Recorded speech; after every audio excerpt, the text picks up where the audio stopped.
3.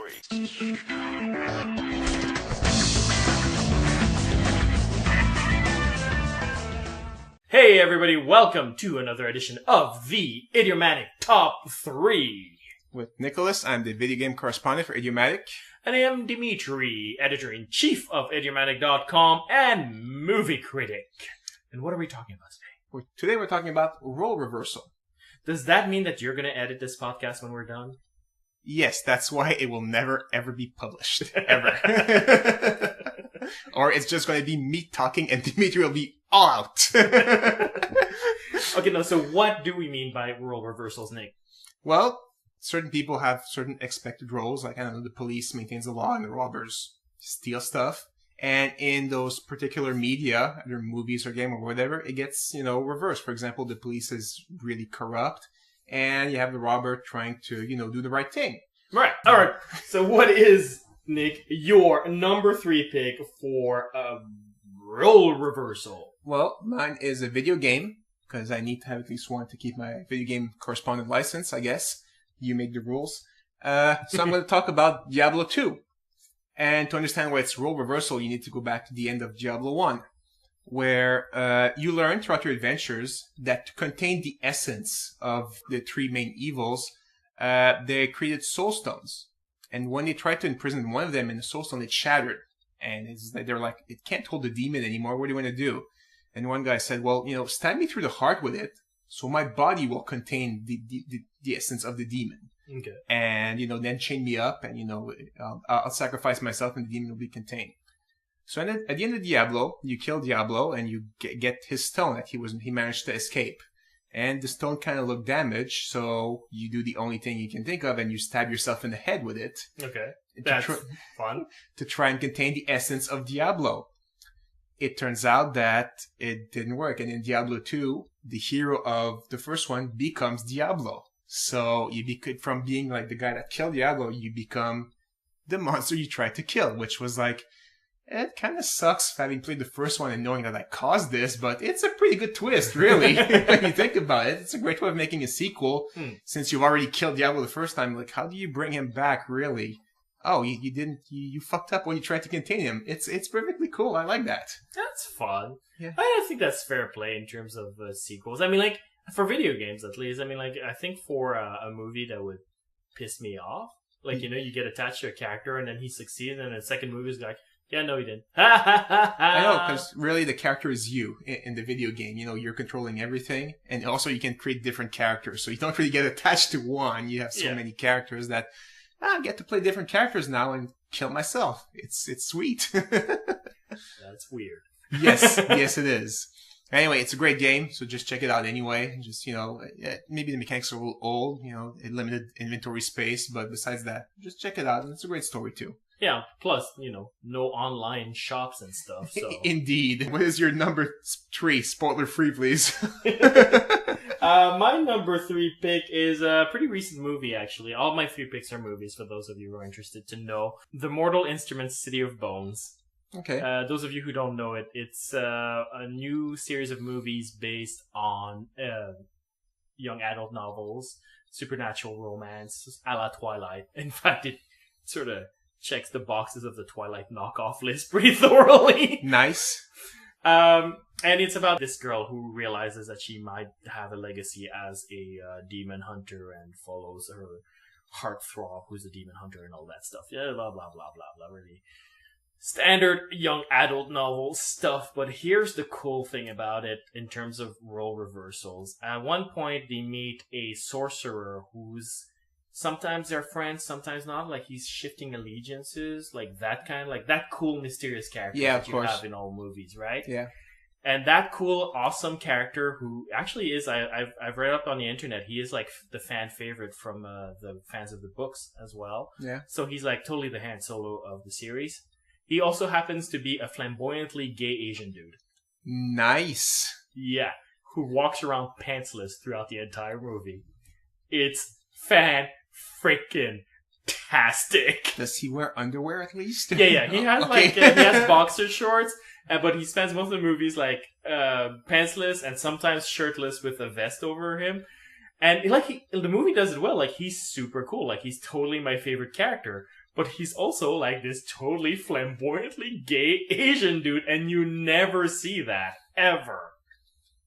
Does the book describe him like that at all? Yeah. Oh, okay. Yeah. And he's still a fan favorite, which tells a lot about, the audience, that, maybe people have started maturing, and not just like, the character's gay, I don't like him, And so it's a good thing. But yeah, it's like seeing the cool guy like that at all. No, of course, the cool guy he usually wears a trench coat, doesn't say much at all. Usually has a very long sword. Yeah. It's just... And he has some of those attributes, because he does have the long vest over his boxer shorts. Oh, nice. Nice. And he has shifting allegiances, and he doesn't talk too much. He's always speaking in slight riddles and says cool stuff. So he is that character at the same time as being that thing that in fiction when I was a kid was the thing to reject, Yes. Oh, that's really cool. Yeah, no, I really dig that character. I love that the filmmakers also went like, no, we're doing it like the book. Like, people are gonna love gay Asian dude. Did you know if the author had anything to say about that? Say, no, you're keeping the characters same as, or? I don't know how much Clary had in terms of control over it. I doubt that it's that big of a control. Okay, yeah, because I know in Twilight, I think Meyer had like zero to say, I think. Zero to say, really. Yeah, but plus, I mean, like, in fairness, Meyer didn't care. Meyer was like, I've outgrown this shit a long time ago. Yeah. It's like he reads like, in the book he's 19, in the movie he's like a 40-year-old dude. It's like, yeah, okay, whatever. But it's nice that they kept it like that at all, especially for the really, the cool character everybody likes. I think if you change it, you risk getting backlash. If you don't actually follow it to a T, really, which is something you saw in the Hunger Games when, apparently Katniss was too fat. Yeah, which is something I was like... Well, first of all, like, is she really too fat like Jennifer Lawrence, or is she perhaps like a normal weight person? Yeah.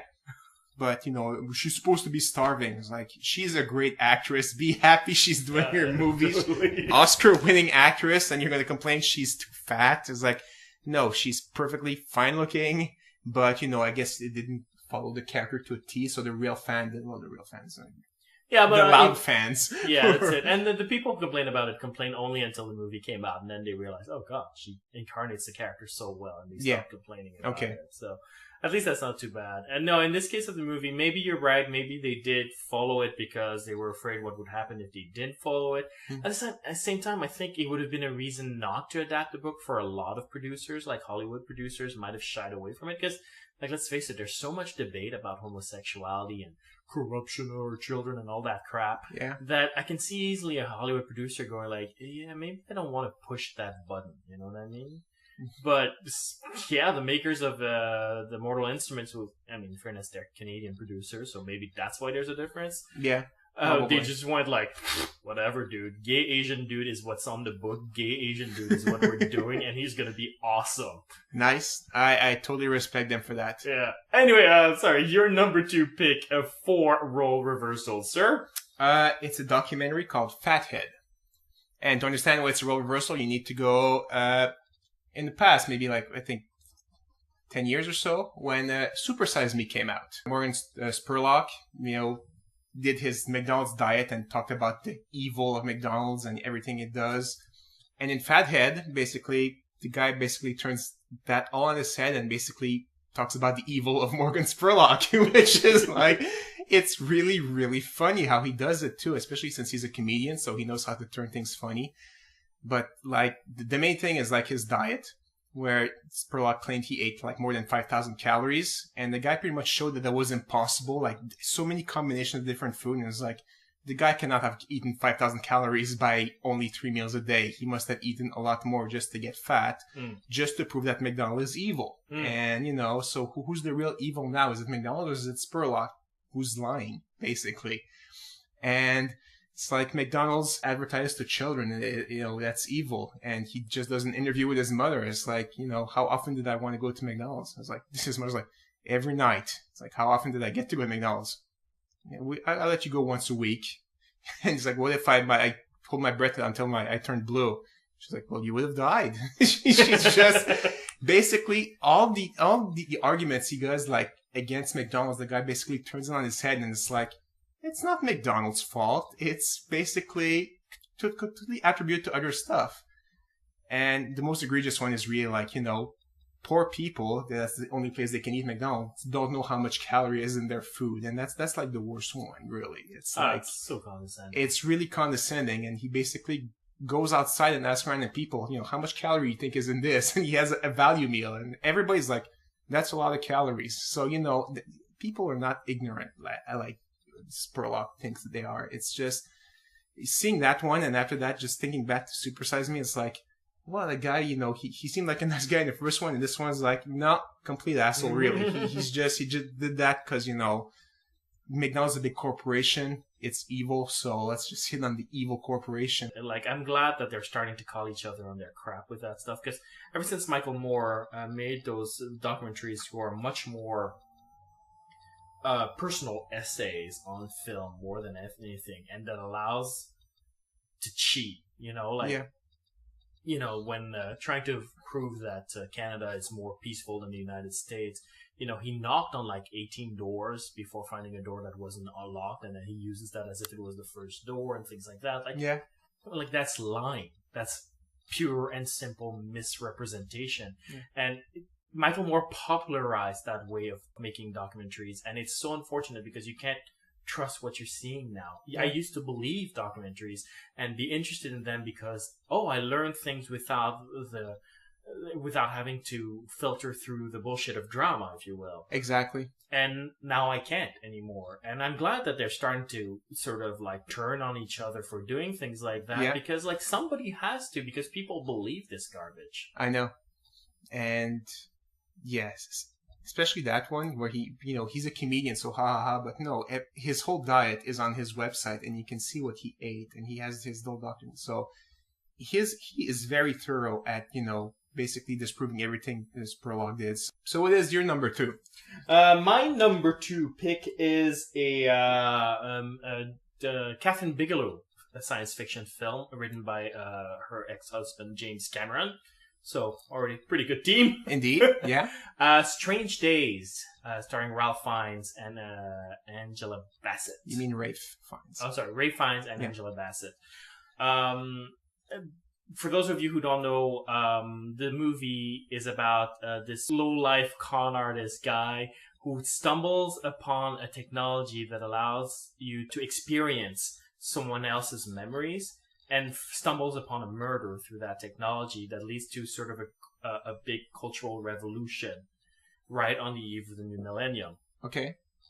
And what's kind of really neat in terms of role reversals is, well, as you know, James Cameron is a big fan of writing strong action women. Yeah. And he's possibly the only director who pulls it off in a way that doesn't feel like you're writing a dude with boobs, or you're sort of writing a superwoman that's not afraid of anything, so I'm not interested in her because she's not a real human being. Like, it's sort of a delicate balance because we don't view action heroes as women in general, so a lot of directors have a hard time trying to figure out what that is. And it's a bit sad that we haven't reached a point where we've figured it out yet, but there we go. But James Cameron totally has. And what's kind of neat about this movie is, like, we've heard a lot about the damsel in distress, especially if you play video games. There's been a lot of brouhahas in the past years about the horrors of the damsel in distress, and depending on how you feel about it, whatever. Yeah. One thing that has to be sort of acknowledged is that, it's not just in video games; it's in movies as well. And it's in storytelling since the dawn of time. And what's cool about Strange Days is that it totally reverses the role for Ralph Fiennes' character, who's the main character, who's like the con artist, and Angela Bassett, who's a bodyguard, who sort of likes him and keeps getting him out of trouble. So the entire movie is this dude who cannot throw a punch to save his life, getting his life saved continuously by this bodyguard played by Angela Bassett, going like, God damn it. Like, she's like totally the action hero, just going like, God damn it, dude, can you stop screwing up for 5 goddamn seconds so that I don't have to rescue you every other scene? Nice. It's hilarious, and it's brilliant, and it's not played in this like, haha, we're reversing the roles. It's played as in like, this is an old movie, and in 1999, that's what the world will be like. Okay. it's played like totally straight, not like, oh, we're so progressive. It's just like, that's how it is, Yeah, no, I like that. If the movie goes too much and, it's like, haha, look at how, you see this is a woman, she's fighting, and I'm the guy, I'm kind of cowering here. You're kind of missing the point, and you're going around another time, and you're going back to this stereotype of, the damsel in distress. You're just, at pointing it out too much, you're kind of, you lost the whole purpose there. Yeah. So if you're doing it subtly, or, don't even mention it at all, just do it, period. I think that's pretty cool. Yeah. It's really fun. And plus, Angela Bassett, as you know, is black. Yeah.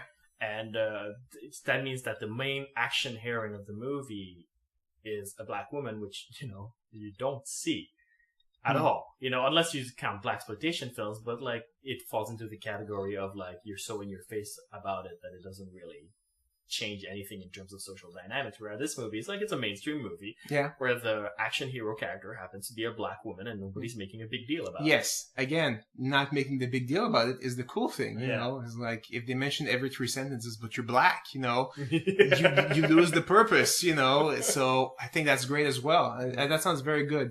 Strange Line, you called it? Strange Days. Strange Days, sorry. Actually, the story itself is super cool. Like, there's a big murder mystery, a political plot involved in it, and some cool ideas about how this sort of technology would affect a society. It's actually really good. Okay, yeah, I'm gonna check on that then.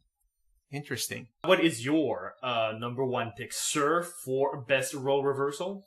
Well, before that, I need to, talk a little bit of statistics before I go into why it's a role reversal. Okay. As we know, sharks attack humans. Sharks kill about 12 humans per year. I learned that every year on Shark Week. Indeed. Humans, on the other hand, kill 100 million sharks a year. So, in the grand scheme of things, humans kill sharks a lot more. Then there's this director that decided, I think it was Steven Spielberg, his name was. He's like, I'm going to be crazy and have the sharks kill people instead of people killing the sharks. And he came out with this movie Jaws, and I think it was brilliant. Very suspenseful, and it was like, wow, the shark are the bad guys here, not the humans. It's very spectacular, and you think it's a joke, but I'm very serious because sharks are not dangerous murdering killers. Humans are the dangerous murder killers.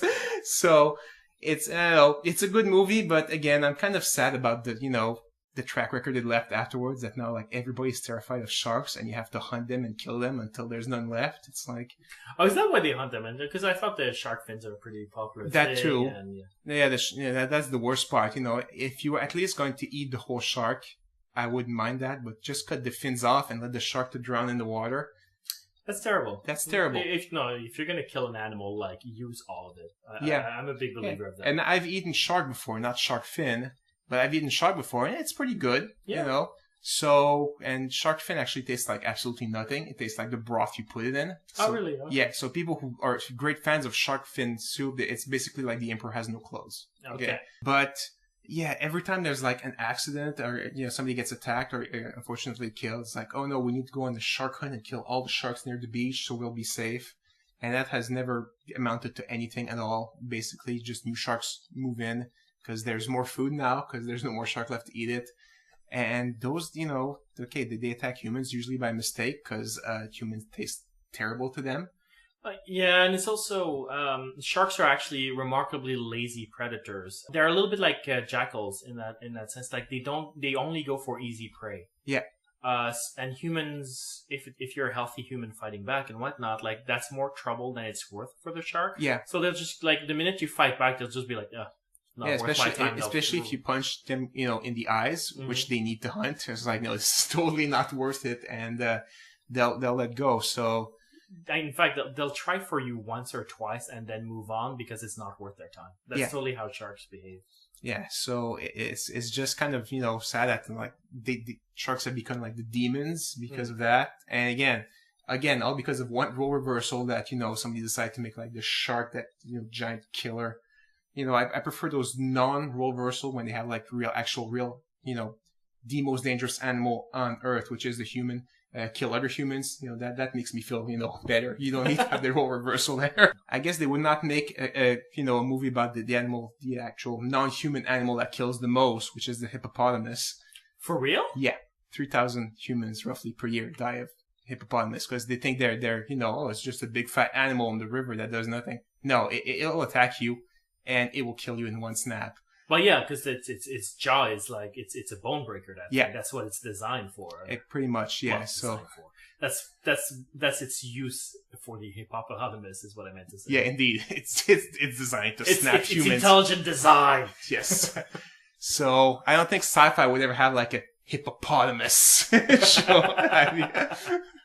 Hippo terror. Yes, because you actually have to go in the river for it to attack you. It wouldn't charge you or nothing else. So that would be hilarious, and I would watch it. But yeah, that is my number one role reversal. It is peculiar, but I'll allow it, sir. Thank you. What is your number one? My number one pick, also off the beaten path, I suppose. It's another movie, as I promised. John Carpenter's Big Trouble in Little China, starring Kurt Russell. Yeah. Oh, first of all, like, that movie's pretty freaking awesome. Oh, it's hilarious. Yeah. It's this trucker dude who goes into Chinatown and falls into, like, the most magical version of Chinatown you'll ever see, where he ends up fighting sorcerers, demons, and whatnot, and falls into essentially a Shaw Brothers film full of magic and kung fu. Just because he won his big rig back. Yeah, exactly. And one of the great jokes in that movie, and I'm surprised at the amount of people who, actually don't get it, but this is not just me reading into the movie. John Carpenter has confirmed that in interviews, but, the idea was always that this is a movie where the sidekick doesn't realize he's the sidekick. Yeah. And there's a little bit of maybe it's a racial component, like maybe Kurt Russell, the sidekick, doesn't realize he's a sidekick because he's the only white guy in the story and doesn't realize that, hey, white guy could be the sidekick, not necessarily your Asian best friend. Yeah, that's true. But yeah, that's the thing. His Asian best friend there is the hero of the piece because he's the one getting the girl at the end, saving the princess and all of that. He's the one fighting the sorcerer and all of that. Yeah. He's the one driving the story, making the decisions, being the heroic guy, all of this. And all Jack Burton does throughout the entire film is screw up after screw up after screw up. Most of the time you just see him running with his gun and yelling, and then he just ends up in trouble, or you're like, yeah, it's pretty funny. It's hilarious. Yeah, his best friend even has the character arc where he starts off unsure and kind of detached from his roots, and then ends up embracing his roots and gaining superpowers by drinking from the gourd afterwards and becoming the hero he's meant to become. And Jack Burton just pretty much stays the same throughout the entire movie. Yeah. Because he's the freaking sidekick. Yep. And also, he does not get the girl at the end. No. She asks him, he's like, nope. He just drives away, which was like pretty funny, actually. I think it's so funny, that movie, and I think that joke makes an already really fun movie like freaking hilarious. Like, I cannot watch this movie without cracking up anymore now that I've seen that joke. Yeah. It's done well, as opposed to in Batman and Robin, where Robin whines that he wants more, I want to be this and you don't trust me, blah, blah, blah. It's like, no, okay, that's just him whining. It's not, it's the psychic wanting more, but it's just painful to watch. Oh, yeah. Whereas here, he's just like, no, I'm the main character, and he does things, and he's just like, at least he gets back up every time he, Oh, no, because he's a good sidekick. Yeah. He's a very good sidekick. Indeed. And the reason why he doesn't whine is because he's too stupid to know that he's the sidekick. That's a good point. That is a good point. If you guys haven't seen that movie, it is fantastic. It's so much fun. One of the things, though, I do find it unfortunate that they didn't go with the original idea for the screenplay, which was to set it in cowboy times. Oh. Yeah, he was supposed to be like this lone cowboy arriving to this town, which happens to be a Chinatown. Yeah. And with his and he's friend with a couple of Chinamen and whatnot. Like, I'm using the term Chinaman not because it's in cowboy times. That's what he would have called them. Yeah. And going through the exact same adventure, never realizing that just because he's the lone stranger from town doesn't mean that he's the hero of the piece. Yeah. I think that would have been even funnier. Although, they did kind of manage, though. He's driving his big rig in town, and he did wear the cowboy boots, if I remember correctly. He did, yeah. He even has the hat for a while, which looks really stupid yes. on him. Oh, he looks like ridiculous the whole movie. Like a psychic costume, pretty much, his wife beater that he's like, what the hell is that? She looks ridiculous.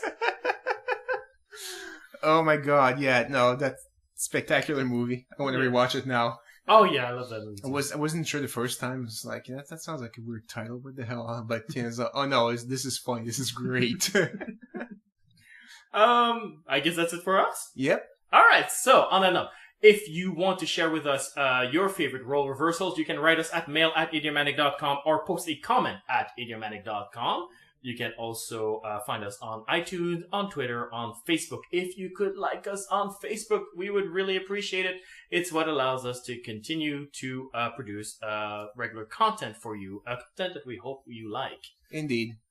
And on that note, I guess it's your turn to edit, so go. Yay!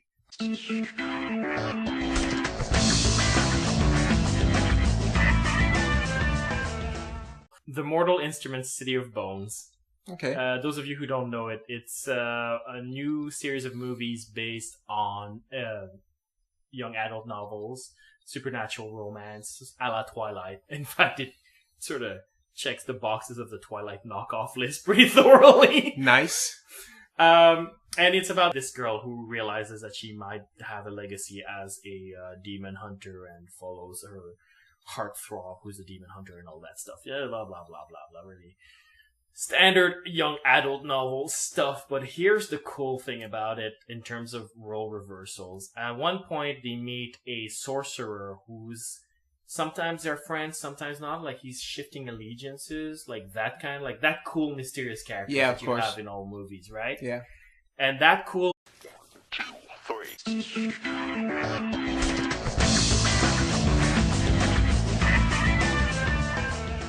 Hey everybody, welcome to another edition of the Idiomatic Top 3. With Nicholas, I'm the video game correspondent for Idiomatic. And I am Dimitri, editor-in-chief of Idiomatic.com and movie critic. And what are we talking about today? Today we're talking about role reversal. Does that mean that you're going to edit this podcast when we're done? Yes, that's why it will never ever be published. Ever. Or it's just going to be me talking and Dimitri will be all out. Okay, no, so what do we mean by role reversals, Nick? Well, certain people have certain expected roles, like, I don't know, the police maintains the law and the robbers steal stuff. And in those particular media, either movies or game, then, you know, I'll sacrifice myself and the demon will be contained.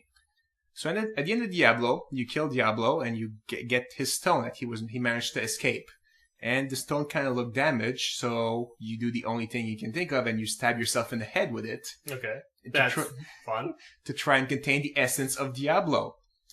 It turns out that it didn't work, and in Diablo 2, the hero of the first one becomes Diablo. So from being like the guy that killed Diablo, you become the monster you tried to kill, which was like, it kind of sucks having played the first one and knowing that I caused this, but it's a pretty good twist, really, when you think about it. It's a great way of making a sequel, since you've already killed Diablo the first time. Like, how do you bring him back, really? Oh, you fucked up when you tried to contain him. It's perfectly cool. I like that. That's fun. Yeah. I think that's fair play in terms of sequels. I mean, like, for video games at least, I mean, like, I think for a movie that would piss me off, like, you know, you get attached to a character and then he succeeds and then the second movie is like, yeah, no, he didn't. I know, because really the character is you in the video game. You know, you're controlling everything. And also you can create different characters. So you don't really get attached to one. You have so many characters that I get to play different characters now and kill myself. It's sweet. That's weird. Yes, yes it is. Anyway, it's a great game, so just check it out anyway. Just, you know, maybe the mechanics are a little old, you know, limited inventory space, but besides that, just check it out. And it's a great story too. Yeah, plus, you know, no online shops and stuff, so. Indeed. What is your number 3? Spoiler free, please. My number 3 pick is a pretty recent movie, actually. All my 3 picks are movies, for those of you who are interested to know. Whatever, it gets, you know, reversed. For example, the police is really corrupt, and you have the robber trying to, you know, do the right thing. Right, alright. So what is, Nick, your number 3 pick for a role reversal? Well, mine is a video game, because I need to have at least one to keep my video game correspondent license, I guess. You make the rules. So I'm going to talk about Diablo 2. And to understand why it's role reversal, you need to go back to the end of Diablo 1. where you learn throughout your adventures that to contain the essence of the three main evils, they created soul stones. And when they tried to imprison one of them in the soul stone, it shattered. And they're like, it can't hold the demon anymore. What do you want to do? And one guy said, well, stab me through the heart with it, so my body will contain the essence of the demon. Okay. And, then chain me up